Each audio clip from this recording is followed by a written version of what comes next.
Assalamualaikum warahmatullahi wabarakatuh.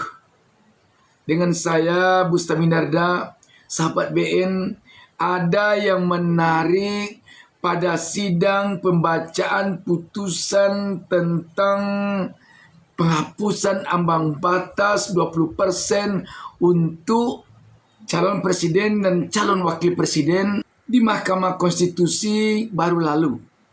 Sahabat BN, pada kesempatan ini, hakim yang membacakan putusan menyampaikan bahwa ada 2 orang hakim di Mahkamah Konstitusi yang tidak sependapat, yang dissenting opinion. Menarik sekali. Dia adalah Anwar Usman, mantan Ketua Mahkamah Konstitusi, ditambah satu lagi Daniel Yusmik.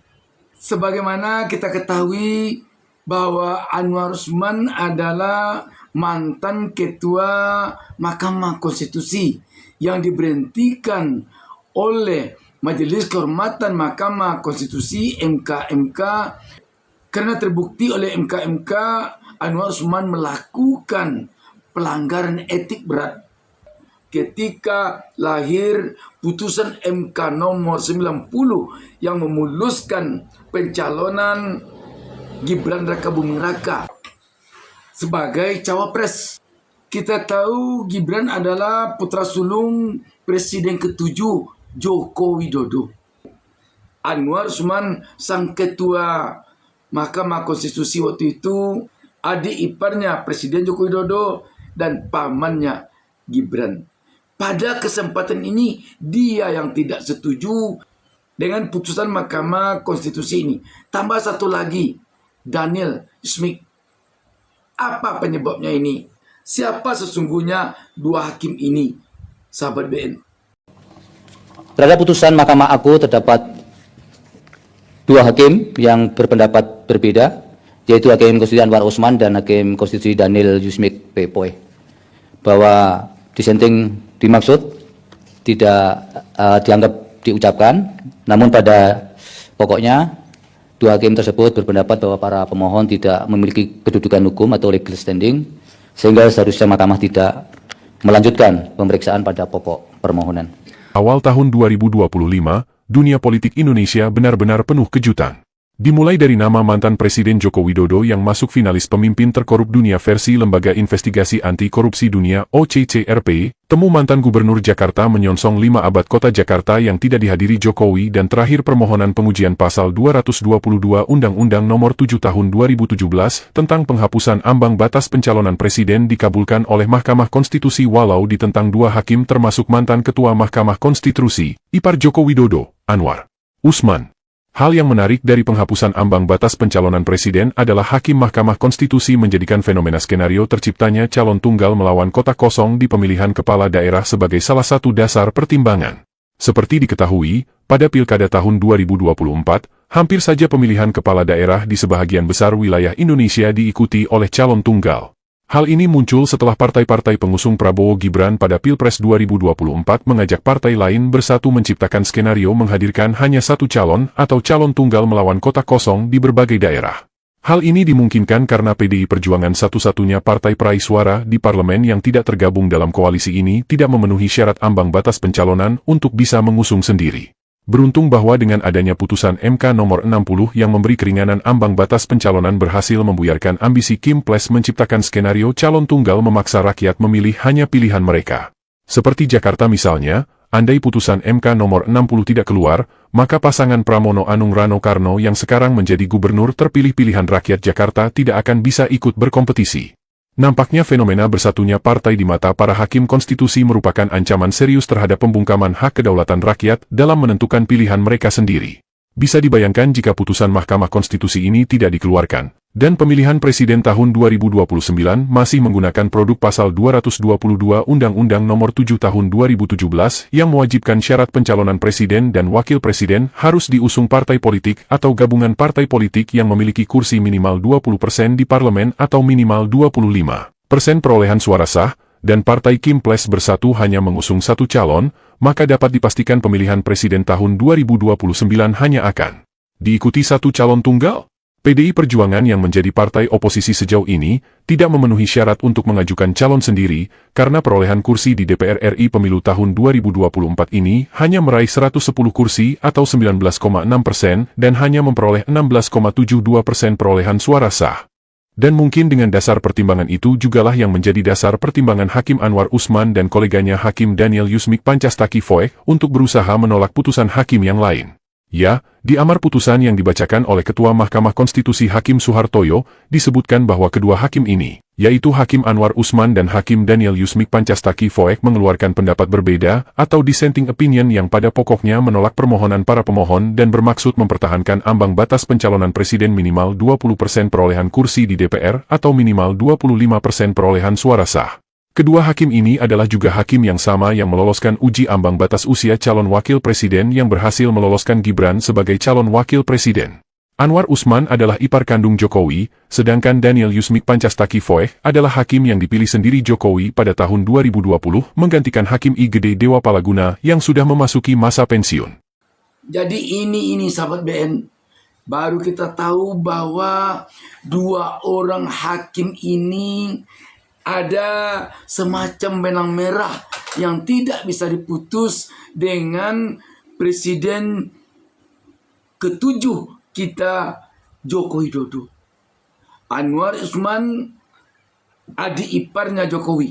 Sedangkan Daniel ternyata Jokowi sendiri yang menunjuknya menggantikan seorang hakim yang memasuki masa pensiun dulu. Kalau sempat dalam pengumpulan suara lebih banyak hakim-hakim seperti ini dibandingkan dengan hakim yang benar-benar posisinya di MK itu sebagai benteng terakhir penjaga konstitusi, tentu akan berbahaya sekali. Karena itu sudah sewajarnya agaknya dipikirkan tentang proses rekrutmen hakim Mahkamah Konstitusi ini ke depan. Apakah harus dipilih langsung oleh rakyat karena posisinya sangat-sangat strategi. Dia adalah menjadi benteng terakhir untuk penjaga konstitusi. Kalau hakimnya seperti ini hanya menuruti pesanan dari orang tertentu atau dari pihak tertentu tanpa berkomitmen untuk menjadi benteng penjaga konstitusi, maka akan sangat berbahaya bagi negara kita ini ke depan. Mungkin agaknya di samping hakim-hakim yang ada di Mahkamah Konstitusi, Komisioner KPK juga tampaknya perlu dipertimbangkan untuk proses rekrutmennya ke depan. Apakah juga perlu dipilih oleh rakyat? Sebab kalau proses pemilihannya seperti biasa juga melalui istana sampai ke wakil rakyat, sangat dikhawatirkan mereka para hakim Mahkamah Konstitusi dan komisioner KPK ini akan masuk angin politik ketika hakim Mahkamah Konstitusi masuk angin oleh virus politik, maka sangat dikhawatirkan dia tidak akan punya komitmen yang tinggi sebagai penjaga atau benteng terakhir penjaga konstitusi. Kalau komisioner KPK terkena hembusan angin politik, maka sangat dikhawatirkan posisinya sebagai komisioner KPK bukan lagi berkomitmen sepenuhnya untuk pemberantasan korupsi, tetapi dia bisa jadi nanti akan menjadi alat bagi politisi, alat bagi penguasa. Jadi mungkin sudah perlu dipikirkan ke depan, apakah akan masih bisa dipertahankan proses rekrutmen hakim-hakim Mahkamah Konstitusi dan komisioner KPK melalui proses seperti sekarang ini, ataukah perlu dipilih langsung oleh rakyat supaya mereka ini benar-benar bertanggung jawab kepada rakyat, bukan merasa terutang budi kepada penguasa, baik penguasa yang ada di istana maupun penguasa yang ada di DPR. Perilaku hakim yang bekerja seolah hanya melaksanakan pesanan dari orang tertentu, tentu sangat disayangkan. Sebagai penjaga pintu terakhir tegaknya konstitusi yang bisa memberikan keadilan kepada seluruh rakyat Indonesia, Mahkamah Konstitusi seharusnya diisi oleh orang-orang berintegritas tinggi yang mampu melepaskan diri dari kepentingan pribadi dan kelompoknya dan berdiri tegak sungguh-sungguh di atas kepentingan bangsa dan negara dan untuk rakyat Indonesia secara keseluruhan dari Sabang sampai Merauke. Berikut beberapa alasan Hakim Konstitusi menghapus ambang batas pencalonan presiden dan wakil presiden. Simak juga penjelasan Hakim Konstitusi yang menjelaskan perbedaan sistem presidensial dan sistem parlamentaria yang menutup kemungkinan pemilihan presiden termasuk pilkada dipilih dengan sistem tertutup atau melalui DPR dan DPRD. Bahwa selanjutnya dengan terus mempertahankan ketentuan batas minimal persentase pengusulan pasangan calon presiden dan wakil presiden, dan setelah mempelajari secara saksama arah pergerakan politik mutakhir Indonesia, terbaca kecenderungan untuk selalu mengupayakan agar setiap pemilu presiden dan wakil presiden hanya terdapat 2 pasangan calon presiden. Padahal pengalaman sejak penyelenggaraan pemilu dan presiden dan wakil presiden secara langsung menunjukkan dengan hanya 2 pasangan calon presiden dan wakil presiden, masyarakat mudah terjebak dan dalam polarisasi atau masyarakat yang terbelah, yang sekiranya tidak diantisipasi akan mengancam keutuhan kebinekaan Indonesia. Bahkan jika pengaturan tersebut terus dibiarkan, tidak tertutup kemungkinan pemilu presiden dan wakil presiden akan terjebak dengan calon tunggal. Kecenderungan demikian paling tidak dapat dilihat dalam fenomena pemilihan kepala daerah dari waktu ke waktu yang semakin bergerak ke arah munculnya calon tunggal atau pemilihan dengan kotak kosong. Artinya membiarkan atau mempertahankan ambang batas minimal persentase pengusulan pasangan calon presiden dan wakil presiden sebagaimana diatur dalam pasal 222 Undang-Undang 7 2017 berpeluang atau berpotensi terhalangnya pelaksanaan pemilihan presiden dan wakil presiden secara langsung oleh rakyat dengan menyediakan banyak pilihan pasangan calon presiden dan wakil presiden. Jika hal itu terjadi, makna hakiki dari pasal 6A ayat 1 Undang-Undang Dasar NRI tahun 1945 akan hilang atau setidak-tidaknya bergeser dari salah satu tujuan yang hendak dicapai dari perubahan konstitusi, yaitu menyempurnakan aturan dasar mengenai jaminan pelaksanaan kedaulatan rakyat, serta memperluas partisipasi rakyat agar sesuai dengan perkembangan demokrasi. Bahwa di samping pertimbangan tersebut di atas, dengan merujuk pada teori dan praktek hubungan antar pemegang kekuasaan eksekutif dan pemegang kekuasaan legislatif, menggunakan cara pandang, dukungan dari lembaga legislatif akan memperkuat praktek sistem presidensial adalah cara pandang yang tidak selalu dapat dibuktikan validitasnya. Jamak dipahami, dalam sistem presidensial, lembaga legislatif dan eksekutif adalah 2 lembaga yang terpisah karena secara alamiah mendapat mandat secara berbeda dari pemilih atau berasal dari hasil pemilihan yang berbeda.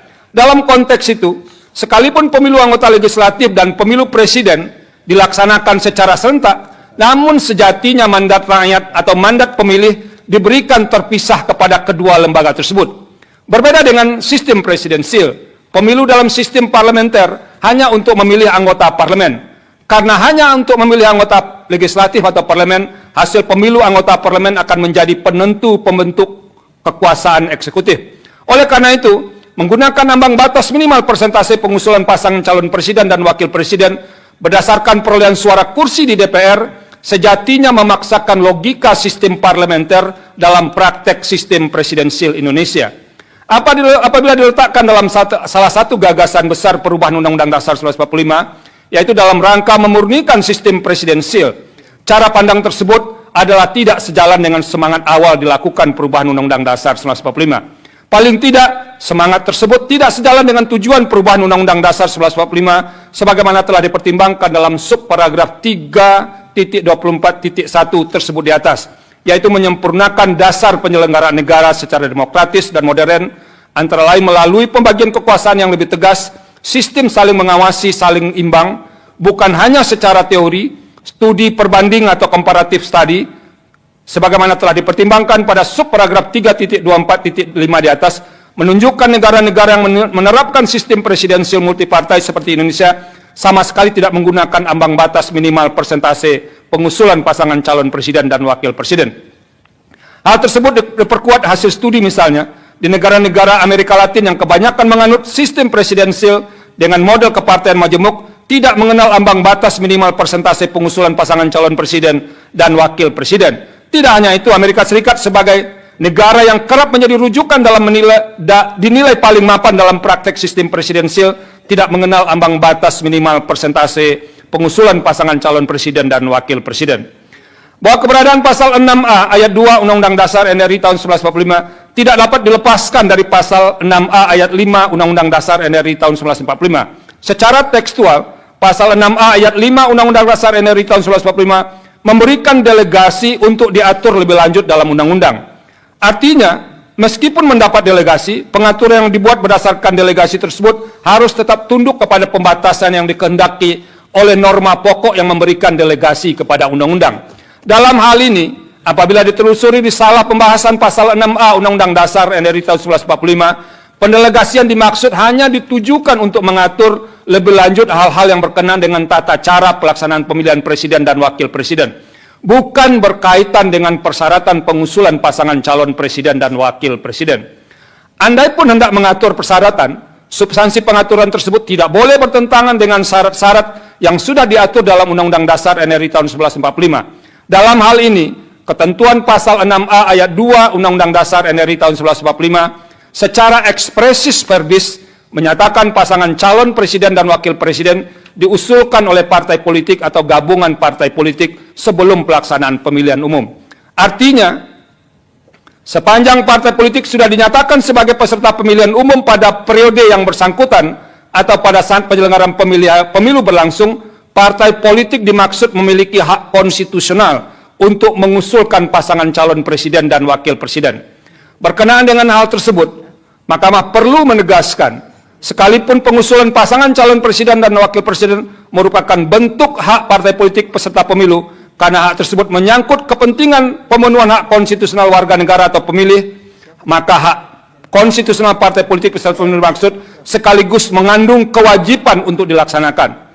Terlebih secara faktual, setelah 5 kali penyelenggaraan pemilu presiden dan wakil presiden secara langsung sejak tahun 2004, sudah cukup bagi Mahkamah untuk tetap menyatakan ambang batas pengusulan pasangan calon presiden dan wakil presiden sebagai kebijakan hukum terbuka pembentuk undang-undang. Terlebih terdapat pula fakta lain yang tidak kalah pentingnya. Dalam beberapa pemilu presiden dan wakil presiden, terdapat dominasi partai politik peserta pemilu tertentu dalam pengusulan pasangan calon presiden dan wakil presiden yang berdampak pada terbatasnya hak konstitusional pemilih dalam mendapatkan alternatif yang memadai pasangan calon presiden dan wakil presiden. Karena itu, setelah mencermati secara saksama dinamika dan kebutuhan penyelenggaraan negara, saat ini merupakan waktu yang tepat bagi Mahkamah untuk bergeser dari pendirian sebelumnya. Oleh karena itu, pembentuk undang-undang dalam merevisi Undang-Undang 7 2017 dapat melakukan rekayasa konstitusional atau constitutional engineering dengan memperhatikan hal-hal sebagai berikut. 1. Semua partai politik peserta pemilu berhak mengusulkan pasangan calon presiden dan wakil presiden. 2. Pengusulan pasangan calon presiden dan wakil presiden oleh partai politik atau gabungan partai politik peserta pemilu tidak didasarkan pada persentase jumlah kursi di DPR atau perolehan suara sah secara nasional. 3. Dalam mengusulkan pasangan calon presiden dan wakil presiden, partai politik peserta pemilu dapat bergabung sepanjang gabungan partai politik peserta pemilu tersebut tidak menyebabkan dominasi partai politik atau gabungan partai politik sehingga menyebabkan terbatasnya pasangan calon presiden dan wakil presiden serta terbatasnya pilihan pemilih. 4. Partai politik peserta pemilu yang tidak mengusulkan pasangan calon presiden dan wakil presiden dikenakan sanksi larangan mengikuti pemilu periode berikutnya. Dan yang kelima, perumusan rekayasa konstitusional dimaksud termasuk perubahan Undang-Undang 7 2017 melibatkan partisipasi semua pihak yang memiliki perhatian atau concern terhadap penyelenggaraan pemilu, termasuk partai politik yang tidak memperoleh kursi di DPR dengan menerapkan prinsip partisipasi publik yang bermakna, meaningful participation. Menimbang bahwa berdasarkan seluruh rangkaian pertimbangan hukum di atas, telah ternyata ketentuan pasal 22 Undang-Undang 7 2017 tidak sejalan dengan prinsip persamaan kedudukan dalam hukum dan pemerintahan, hak memperjuangkan diri secara kolektif, serta kepastian hukum yang adil sesuai dengan pasal 27 ayat 1, pasal 22C ayat 2, pasal 28D ayat 1, pasal 28I ayat 2 Undang-Undang Dasar NRI tahun 1945 sebagaimana yang didalilkan oleh para pemohon. Dengan demikian, dalil pemohon adalah beralasan menurut hukum untuk seluruhnya. Menimbang bahwa terhadap hal-hal lain tidak dipertimbangkan lebih lanjut karena dinilai tidak ada relevansinya. Konklusi, berdasarkan penilaian atas fakta dan hukum sebagaimana diuraikan di atas, Mahkamah berkesimpulan 4.1, 4.2, 4.3 dianggap telah diucapkan. Berdasarkan Undang-Undang Dasar NRI tahun 1945, Undang-Undang 24 tahun 2003 tentang Mahkamah Konstitusi dan selanjutnya dianggap telah diucapkan. Amar putusan mengadili. 1. Mengabulkan permohonan para pemohon untuk seluruhnya. 2. Menyatakan norma pasal 222 Undang-Undang Nomor 7 Tahun 2017 tentang Pemilihan Umum Lembaga Negara Republik Indonesia tahun 2017 Nomor 182 tambahan Lembaga Negara Republik Indonesia Nomor 6109 bertentangan dengan Undang-Undang Dasar Negara Republik Indonesia tahun 1945 dan tidak mempunyai kekuatan hukum mengikat. 3. Memerintahkan pemuatan putusan ini dalam Berita Negara Republik Indonesia sebagaimana mestinya. Terhadap putusan Mahkamah Agung terdapat 2 hakim yang berpendapat berbeda, yaitu Hakim Konstitusi Anwar Usman dan Hakim Konstitusi Daniel Yusmik P. Poi, bahwa dissenting dimaksud tidak dianggap diucapkan, namun pada pokoknya 2 hakim tersebut berpendapat bahwa para pemohon tidak memiliki kedudukan hukum atau legal standing, sehingga seharusnya mahkamah tidak melanjutkan pemeriksaan pada pokok permohonan. Jadi kembali kita bicara tentang 2 hakim yang menolak putusan ini. Kalau mereka menolak karena memegang prinsip keadilan, tentu itulah yang diharapkan oleh rakyat. Tetapi kalau mereka menolak hanya karena menuruti pesanan dari orang tertentu, dari pihak tertentu, sungguh-sungguh telah sangat menodai prinsip yang harus mereka pegang teguh sebagai hakim benteng terakhir penjaga konstitusi. Demikian sahabat BN, wassalamualaikum warahmatullahi wabarakatuh.